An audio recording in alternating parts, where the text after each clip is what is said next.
You know what blows my mind?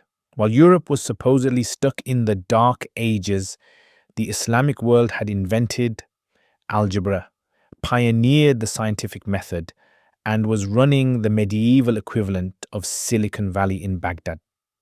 That's such an interesting contrast. How did this incredible period of innovation come about? Well, it really started with the House of Wisdom in Baghdad. Picture this massive intellectual hub where scholars from across the world, Christians, Jews, Muslims, Hindus, all came together to translate and advance human knowledge. They weren't just preserving Greek and Persian texts, they were actively building on them. I've heard about the translations, but what were some of the actual innovations that came out of this period? So take Al-Khwarizmi, for example. This brilliant mathematician literally wrote the book on algebra. The word algorithm comes from his name. And Ibn al-Haytham, he developed the scientific method centuries before Europe, emphasizing the importance of observation and experimentation. That's fascinating how these contributions are still so relevant today. I mean, we're literally using their mathematical concepts every time we open a computer. And here's what's really interesting. They saw no conflict between scientific inquiry and religious faith. In fact, studying the natural world was considered a form of worship, a way of understanding Allah's creation. You know what strikes me about that? How different it is from today's often polarized debate between science and religion.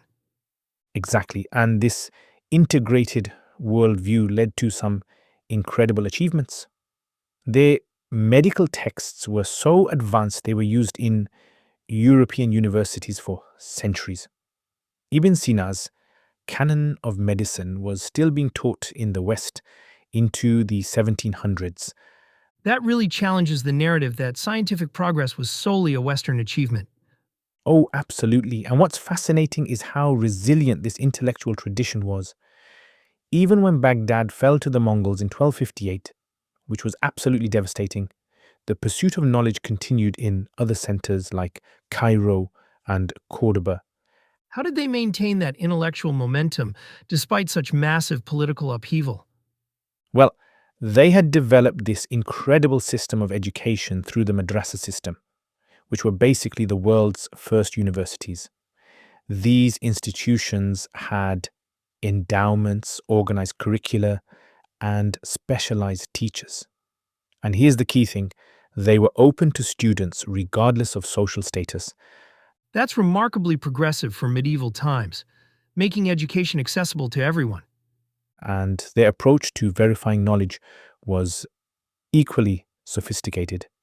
They developed this system called Isnad for authenticating historical information, basically checking chains of transmission and verifying sources. It's like they invented peer review before peer review existed. That methodical approach to knowledge seems so modern. You know what else was ahead of its time? The Constitution of Medina, this document from the very early Islamic period that established a pluralistic society where different religious communities could coexist. That was revolutionary in the 7th century. It's amazing how many of these innovations we're just now rediscovering. And look at how they spread knowledge. It wasn't just through conquest or formal education. You had these Sufi mystics and poets who transmitted ideas through art and spirituality. Rumi's poetry is still best-selling literature today. That spiritual dimension really adds another layer to their intellectual achievements. Speaking of layers, their legal system was incredibly intricate. And you had these four major schools of Islamic law that developed different approaches to interpretation, but they all respected each other's viewpoints. It was this beautiful balance of unity without requiring uniformity. That kind of intellectual diversity within a unified framework seems so relevant to our current challenges. And what's particularly fascinating is how they managed to maintain social cohesion despite having intense theological and philosophical debates. They had this saying, Difference of opinion in the community is a sign of divine mercy. That's such a different approach from the winner-take-all debates we often see today. You know what really gets me? How much of this history has been overlooked in Western education. We're talking about centuries of scientific, philosophical, and cultural achievements that shaped our modern world. Why do you think this history isn't better known? Well, there's this persistent myth of the Dark Ages that assumes nothing important was happening between the fall of Rome and the European Renaissance. But during this exact period, Islamic civilization was experiencing this incredible golden age of learning and innovation That really changes our understanding of human progress, doesn't it? completely. And it shows how interconnected human civilization really is.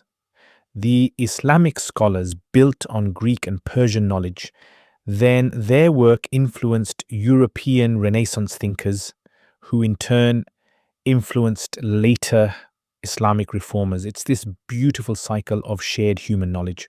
That's such an important perspective for our increasingly globalized world. And here's what I think is most relevant for today: their ability to balance tradition and innovation, faith and reason, unity and diversity. They showed it's possible to maintain strong cultural identity while still being open to new ideas and different perspectives. That feels like exactly the kind of wisdom we need right now. Looking ahead, I think understanding this history isn't just about correcting the record, and it's about seeing possibilities for how we might approach similar challenges today, whether it's making education more accessible, fostering intellectual diversity, or finding ways to maintain social cohesion despite differences. That's really what makes this history so powerful. It's not just about the past, it's about seeing what's possible for our future.